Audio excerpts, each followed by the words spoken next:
खबर कुशीनगर से है। आज दिनांक 9 मई 2024 को राष्ट्रीय शोषित समाज पार्टी के प्रत्याशी लोकसभा 65 कुशीनगर से स्वामी प्रसाद मौर्य ने किया अपना पर्चा दाखिल। कुशीनगर की राजनीति लड़ाई दिलचस्प हो गई है।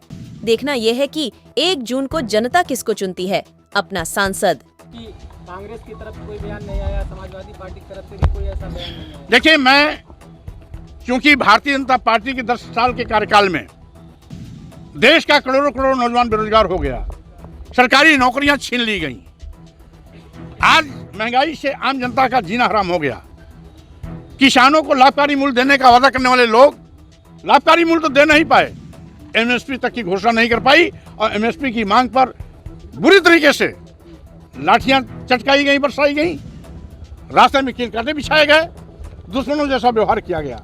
ग्रामीण क्षेत्र के छोटे हमारे मध्यम व्यापारी हैं, जिन लोगों ने कभी भाजपा को वोट और नोट दोनों दिया था, उनका भी शोषण पहले जीएसटी के माध्यम से हुआ और आज ईडी के माध्यम से हो रहा है।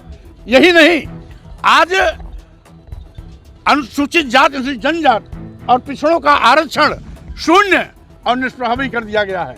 आज भारतीय संविधान भी बदलने की फिराक में है भारतीय जनता पार्टी, और यहाँ तक कि ये पहली ऐसी विफलतम सरकार है जिसने देश को बेचने का पाप किया।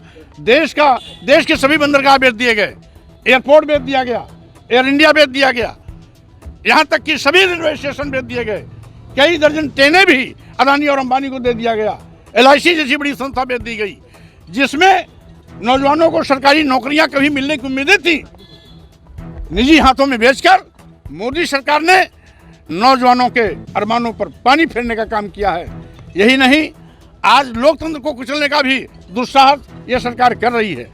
1 दर्जन से ज्यादा नेता, जिसमें 2 मुख्यमंत्री भी हैं, दिल्ली के केजरीवाल जी और झारखंड के हेमंत सोरेन जी, आज तक जेल में ठूसने के बाद आज तक नहीं तय कर पाए कि किस आरोप में उनको भेजा है। यानी बदले की भावना से विपक्ष की आवाज दबाई जा रही है। भाजपा को हटाना है तो स्वाभाविक रूप से हम बड़ा दिल करके कि जो भी जीत रहा है उसको जिताएं। जहां पर जिताऊ प्रत्याशी इंडिया अलायंस का है उसे जिताएं। जहां कहीं भी बीएसपी का कोई कैंडिडेट जीतने की हालत में है या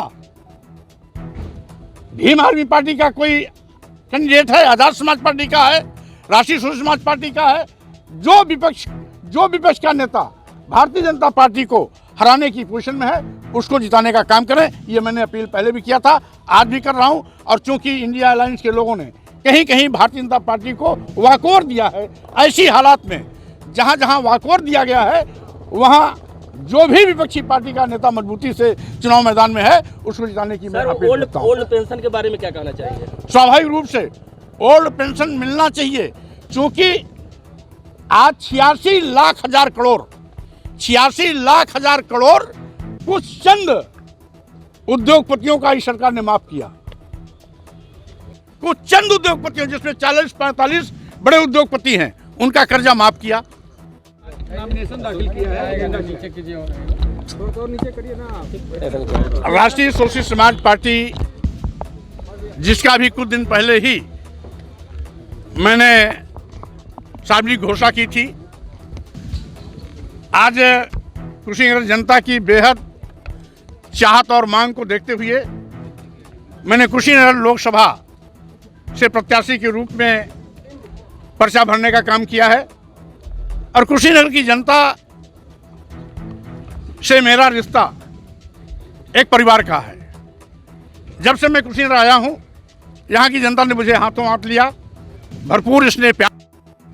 मैंने भी जो वादा किया था, विकास किया है, विकास करेंगे, जन जन का सम्मान करेंगे, उस कसौटी पर मैं पहले भी खरा उतरा हूं और इसी मुद्दे पर मैं फिर लोकसभा चुनाव मैदान में आ रहा हूं। विकास किया है, विकास करेंगे, जन जन का सम्मान करेंगे, यही हमारी प्राथमिकता आगे भी रहेगी। और जिस तरीके से अपार जन समर्थन कुशीनगर की जनता का मुझे मिल रहा है, हमें पूरा विश्वास है कि कुशीनगर की जनता अपने प्रतिनिधि के रूप में, सांसद के रूप में मुझे पार्लियामेंट जरूर भेजेगी।